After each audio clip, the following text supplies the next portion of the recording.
السلام عليكم ورحمة الله وبركاته. نحمده ونصلي على رسوله الكريم، أما بعد.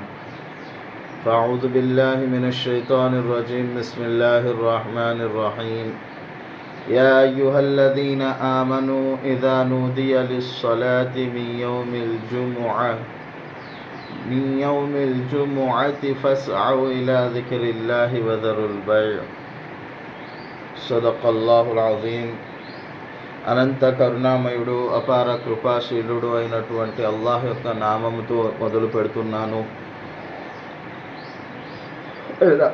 అలాగే మనందరం కూడా ఒక్కసారి ప్రవక్త సల్లల్లాహు అలైహి వసల్లం గారి మీద దరూద్ షరీఫ్ పఠిద్దాము. అల్లాహుమ్మ సల్లి అలా ముహమ్మద్ వఅలా ఆలి ముహమ్మద్ వబారిక్ వసల్లం. సోదరులారా, ఈరోజు జుమ్మా. ప్రవక్త సల్లల్లాహు అలైహి వసల్లం గారు అంటున్నారు, జుమ్మా అనేది అన్ని రోజులకు నాయకుడు వంటివారు, అంటే నాయకుడి వంటివారు. అన్ని రోజుల్లో సర్దార్ అంటారన్నమాట. అలాగే ఈ రోజుకు ఎంతో ప్రాముఖ్యత ఉంది. అతి ముఖ్యంగా ఈ రోజులో మనం చేయవలసిన అన్నిటికంటే ముఖ్యమైన పని ప్రవక్త సల్లల్లాహు అలైహి వసల్లం గారి మీద దరూద్ షరీఫ్ పఠించడం. ఎందుకంటే ఈ ఉమ్మత్ కోసం ఆయన చేసినటువంటి త్యాగాలు, ఆయన పడ్డ బాధలు, ఆయన అనుభవించిన కష్టాలు చాలా అంటే మనం దాని గురించి చర్చించుకుంటూ పోతే మనకు అంతం అనేది ఉండదు. అన్ని కష్టాలు, అన్ని బాధలు ఈ ఉమ్మత్ కోసం. ఎక్కడ కూడా ఏ స్థితిలోనూ కూడా మన ప్రవక్త సల్లల్లాహు అలైహి వసల్లం గారు మనల్ని మర్చిపోలేదు, ఈ ఉమ్మతిని మర్చిపోలేదు. చివరికి ఖయామత్ రోజు, ప్రళయ దినాన ప్రతి ఒక్కళ్ళు కూడా అల్లాహ్ యొక్క కోపానికి భయపడిపోతూ ఉంటారు. ఎవ్వరూ కూడా ఎవరి గురించి ఆలోచించరు. ప్రతి ఒక్కళ్ళు కూడా అల్లా నన్ను క్షమించేసే, అల్లా నా మీద కరుణ చూపించు అని వేడుకుంటూ ఉంటారు. ప్రతి ఒక్క నబీ కూడా ఎవరి గురించి అడగరు. హజరత్ ఈసా అలైహిస్సలాం గారు మరియం అలైహిస్సలాం గారి గురించి, ఆయన తల్లి గారి గురించి కూడా అడగరు. హజరత్ ఇబ్రాహీం అలైహిస్సలాం గారు, హజరత్ ఇస్మాయిల్ అలైహిస్సలాం గారి గురించి అడగరు. హజరత్ యూసుఫ్ అలైహిస్సలాం గారు, హజరత్ యాకూబ్ అలైహిస్సలాం గారి గురించి అడగరు. కొడుకు తండ్రిని, భార్య భర్తని ఎక్కడ ఎవరిని పట్టించుకోరు. అల్లాహ్ యొక్క కోపాగ్ని, అల్లాహ్ యొక్క కోపపు ఆ క్షణం ఎలా ఉంటుంది అంటే ప్రతి ఒక్కళ్ళు కూడా వణికిపోతూ ఉంటారు. అల్లాహ్ నన్ను క్షమించేస్తే చాలు, అల్లాహ్ నన్ను కరుణిస్తే చాలు, అల్లాహ్ నా మీద కరుణ కురిపిస్తే చాలు అని ప్రతి ఒక్కళ్ళు కూడా ఆ టైంలో ఆలోచిస్తూ ఉంటారు. ప్రతి ఒక్కళ్ళు కూడా అల్లాహ్ నన్ను క్షమించేసే చాలు, అల్లాహ్ నన్ను కరుణించు చాలు అని వేడుకుంటూ ఉంటారు. అలాంటి సమయంలో కూడా కేవలం మన ప్రవక్త సల్లల్లాహు అలైహి వసల్లం గారు అల్లాహ్ ముందు వేడుకుంటూ ఉంటారు, అల్లాహ్ నా ఉమ్మతుని క్షమించు, నా ఉమ్మతి మీద కరుణ చూపు అని చెప్పి వేడుకుంటూ ఉంటారు. అలాంటి ప్రవక్త సల్లల్లాహు అలైహి వసల్లం గారి మీద ఈరోజు అతి ముఖ్యంగా దరూద్ షరీఫ్ పఠించాలి చాలా ఎక్కువ సార్లు. స్వయంగా ప్రవక్త సల్లల్లాహు అలైహి వసల్లం గారు అంటున్నారు, ఎవరైతే నా మీద ఎక్కువ సార్లు దరూద్ షరీఫ్ పఠిస్తారో వాళ్ళు ఖయామత్ రోజు నాకు అంత దగ్గరలో ఉంటారు అని అంటున్నారు. మనం ప్రతిరోజు ఎన్నో విషయాల్లో, ఎన్నో పనుల్లో మన సమయాన్ని వృధా చేస్తూ ఉంటాము. మనం ఒక్కరోజు మన ప్రవక్త సల్లల్లాహు అలైహి వసల్లం గారి కోసం కేటాయించి సాధ్యమైనంత ఎక్కువగా మనం దరూద్ షరీఫ్ పఠిస్తూ ఉండాలి. అలాగే జుమ్మా గురించి అల్లాహ్ తఆలా కూడా ఖురాన్లో అంటున్నారు, ఓ విశ్వాసులారా, ఎప్పుడైతే మిమ్ములను జుమ్మా నమాజ్ కోసం పిలువబడుతుందో మీరు మీ పనులన్నింటినీ కూడా వదిలేసి నమాజ్ వైపుకు రండి, పరిగెత్తుకు రండి అని చెప్పి అంటున్నారు. అల్లాహ్ తఆలా అంత ప్రత్యేకంగా పిలుస్తున్నారు అంటే ఊహించుకోండి జుమ్మా నమాజుకి ఎంత ప్రాముఖ్యత ఉందో. అలాగే మనం ఎన్నోసార్లు బయాన్లలో వింటూ ఉంటాము, ఎవరైతే అందరికంటే ముందు మసీదులో అడుగు పెడతారో జుమ్మా నమాజ్ కోసం వాళ్ళు అతి ఎక్కువ పుణ్యాన్ని పొందగలుగుతారు. కాబట్టి సాధారణ రోజుల్లా కాకుండా ఈ జుమ్మా రోజుని, ఈ శుక్రవారం రోజుని మనం ప్రత్యేకంగా చూసుకోవాలి.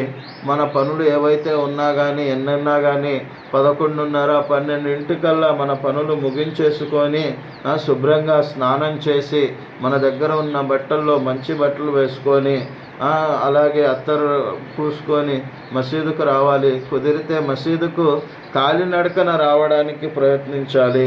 అలాగే మసీదులోకి వెళ్ళిన తర్వాత అవకాశం ఉంటే సలాతు తస్బీ నమాజ్ చదువుకోవాలి.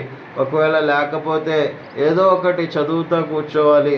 ఒకవేళ అది కూడా చేయలేకపోతే, చదవడం కూడా రాకపోతే కనీసం మన ప్రవక్త సల్లల్లాహు అలైహి వసల్లం గారి మీద దరూద్ షరీఫ్ పఠిస్తూ ఉండాలి. లేకపోతే సల్లల్లాహు అలైహి వసల్లం చివరి పక్షంలో ఒకవేళ ఏది రాకపోతే కనీసం కూర్చొని సల్లల్లాహు అలైహి వసల్లం అని దరూద్ షరీఫ్ పఠిస్తూ ఉండాలి. అజాన్ అయిపోయిన తర్వాత 4 రకాతులు సున్నత్ చదువుకోవాలి. సున్నత్ చదువుకొని అల్లా యొక్క జికిర్ చేసుకుంటూ కూర్చోవాలి. ఆ తర్వాత బయాన్ మొదలవుతుంది. బయాన్ తర్వాత ఖుత్బా మొదలవుతుంది. చాలామంది ఏం చేస్తారంటే ఖుత్బా అప్పుడు కూడా అటు ఇటు తిరగడం అది ఇది చేస్తూ ఉంటారు. ఎప్పుడైతే ఖుత్బా ప్రసంగం మొదలవుతుందో మనం శ్రద్ధగా వినాలి. హదీసుల్లో ఈ విధంగా కూడా వస్తుంది. ఒకవేళ ఎవరైనా గొడవ చేస్తున్నా ఏదైనా చేస్తున్నా కానీ వాళ్ళని కనీసం గొడవ చేయొద్దు అని కూడా చెప్పకూడదు. అంత శ్రద్ధగా మనం ఖుత్బాని వినాలి. ఇంకోటి ఏంటంటే చాలామంది ఖుత్బా మొదలైన వెంటనే తలలు కిందకి వేసేస్తూ ఉంటారు, అంటే తల వంచేసుకుంటూ ఉంటారు. కానీ ఖుత్బా యొక్క గౌరవ మర్యాదలకు సంబంధించిన విషయంలో అతి ముఖ్యమైన విషయం ఏమిటి అంటే ఎప్పుడైతే ఇమాం సాహెబ్ ఖుత్బా చదువుతూ ఉంటారో అప్పుడు వారి వైపు చూడాలి అన్నమాట. తల కిందకి దించుకోకూడదు. ఖుత్బా ఎవరైతే చదువుతున్నారో వారి వైపు చూడాలి. అలాగే నమాజ్ చదువుకోవాలి శ్రద్ధగా. నమాజ్ అయిపోయిన తర్వాత సున్నత్లు అవి చదువుకోవాలి. అలాగే చాలామంది కుదిరితే ఫోన్లు ఇంటి దగ్గర పెట్టి రావడానికి ప్రయత్నించాలి. చాలామంది అలా చేస్తారు, కానీ కొంతమంది తీసుకొని వస్తారు. తీసుకొచ్చిన తర్వాత కనీసం సైలెంట్లో అన్నా పెడతారంటే అది కూడా లేదు. ఆ ఫోన్ మోగుతూ ఉంటుంది, దానివల్ల వేరే వాళ్ళకి ఇబ్బంది కలుగుతుంది. కాబట్టి సాధ్యమైనంత వరకు ఫోన్లను ఇంటి దగ్గర పెట్టి రావడానికి ప్రయత్నించండి. అలాగే ప్రతి ఒక్కళ్ళు కూడా జుమ్మా నమాజ్ కోసం వాళ్ళు సిద్ధం అవ్వడంతో పాటు వారి తోటి వాళ్ళు ఎవరైతే ఉంటారో వారిని కూడా నమాజుకు తీసుకొని వెళ్ళడానికి ప్రయత్నించాలి. ఎందుకంటే హదీసులో ప్రవక్త సల్లల్లాహు అలైహి వసల్లం గారు అంటున్నారు, కుల్లుకుం రాయిన్ వ కుల్లుకుం మస్ఊలున్ అన్ రఇయతి. మీలో ప్రతి ఒక్కరూ తమ ఆధీనంలో ఉండేవారి మీద బాధ్యత కలవారు. వారి యొక్క మంచి చెడుల యొక్క బాధ్యత లెక్క మీరే చెప్పాల్సి వస్తుంది. కాబట్టి మన వారిని కూడా మనం మసీదుకు తీసుకొని వెళ్ళడానికి ప్రయత్నించాలి. అలాగే ఈరోజు జుమ్మా రోజు అసర్ నమాజ్ చదివిన తర్వాత వాళ్ళు కూర్చున్న ప్రదేశం నుంచి లేవకముందు 80 సార్లు అల్లాహుమ్మ సల్లి అలా ముహమ్మదిన్ నబిగిల్ ఉమ్మికి వ అలా ఆలిహి వసల్లిం తస్లీమా. ఈ దరూద్ షరీఫ్ కూడా పఠించాలి. దీనికి కూడా చాలా ప్రాముఖ్యత ఉంది. దీని గురించి నేను ఒక వీడియోలో చెప్పడం జరిగింది. కాబట్టి సోదరులారా, ఈరోజు ఎంతో విలువైనది. ఈ రోజులో అన్నిటికంటే అతి ముఖ్యమైన విషయం ఏమిటంటే అల్లాహ్ తాలా ఈ జుమ్మా రోజు ఒక్క ఘడియ అనేది దాచిపెట్టారు. అది ఎప్పుడు అనేది అల్లాహకు తప్ప వేరే ఎవరికి తెలియదు. ఆ ఘడియలో మనం ఏ దువా కోరుకున్నా కానీ ఏ దువా చేసుకున్నా కానీ అల్లాహ్ తాలా ఖచ్చితంగా దాన్ని తీరుస్తారు.